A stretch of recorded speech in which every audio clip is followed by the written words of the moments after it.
Hello मेरे प्यारे बच्चों, आज हम हिंदी का पाठ 9 पढ़ेंगे। कविता है ये समय से। ठीक है, कौन सी कविता है? समय से। और उसके लेखक कौन है? देखिए सबसे नीचे इसके लेखक का नाम लिखा होता है।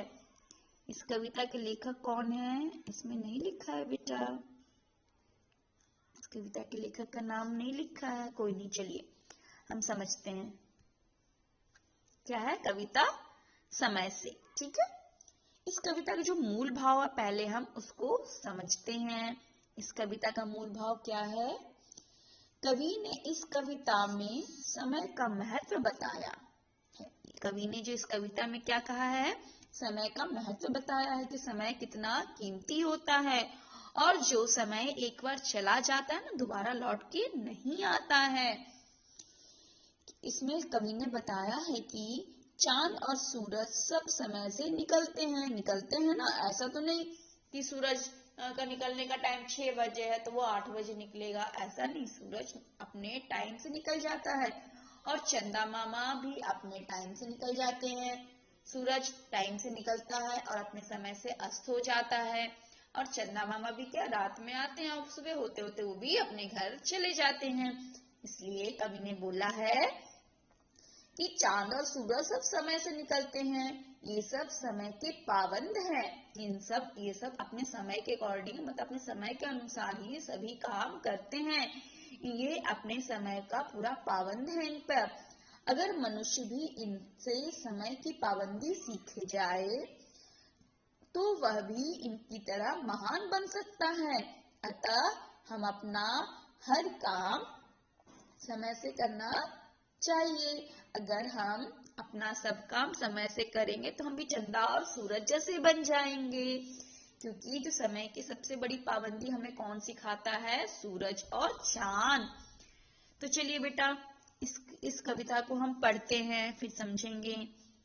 सूरज सदा समय से आता और समय से जाता, चंदा सदा समय से आता और समय से जाता, तारे सदा समय से आते और समय से जाते, सारी दुनिया का चक्कर ये प्रतिदिन एक लगाते। अब क्या है? सूरज जो है वो भी समय से आता है और समय से चला जाता है। चंदा है वो भी समय से आता है और समय से चला जाता है। जो तारे हैं वो रोज अपने टाइम से, देखना शाम के शाम होते अंधेरा होते ही वो तारे आसमान में आ जाएंगे और वो सारी दुनिया का चक्कर लगाएंगे, प्रतिदिन लगाते हैं, है ना। और वो उनका एक टाइम है कि वो जरूर आएंगे उस टाइम में। है पावन समय के पल भर देर नहीं करते, ठीक समय से सोते हैं ये, ठीक समय से जगते। अब ये चंदा सूरज तारे क्या है? ठीक समय पे आते हैं, ठीक समय से जाते हैं, मतलब ये ठीक समय पे जगते हैं और ठीक समय पे सो जाते हैं, है ना। सोते और ये ठीक समय पे जगते हैं। ये समय की हमें पाबंदी सिखाते हैं कि समय का पाबंद, मतलब उस समय के महत्व को समझना पड़ेगा, पाबंदी को समझना पड़ेगा। ठीक है, अगर समय की पाबंदी हम इनसे सीख कहीं जाएं तो फिर हम भी सूरज चांद सितारों जैसे ना बन जाए। अब इसमें क्या है बेटा? इसमें कवि ने कहा है कि अगर हम समय की पाबंदी सूरज और चांद तारों से सीख ले तो हम भी इन जैसे सितारे ना बन जाएंगे, हम भी सूरज चांद और सितारों जैसे ही बन जाएंगे।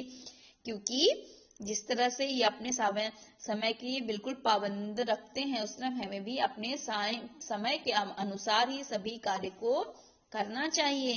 तभी हम एक दिन इनके जैसे भी आसमान में चमकेंगे, मतलब हम अपना नाम रोशन करेंगे इस पूरी दुनिया में। हमारे लिए आसमान क्या? हमारी ये पूरी दुनिया। हम क्या है? एक तारे हैं। जिस दिन हम ऐसा करेंगे तो हम भी चमकेंगे, है ना। तो इस कविता से हमें क्या सीख मिलती है? समय की पाबंदी हमें उन्नति की ओर लेके जाती है। अगर हम समय की पाबंदी को सीख लेंगे तो ये हमें कहाँ लेके जाएगी? उन्नति की ओर, हमें आगे बढ़ने की ओर अग्रसर करेगी। ठीक है बेटा, ये कविता खत्म होती है। Bye bye.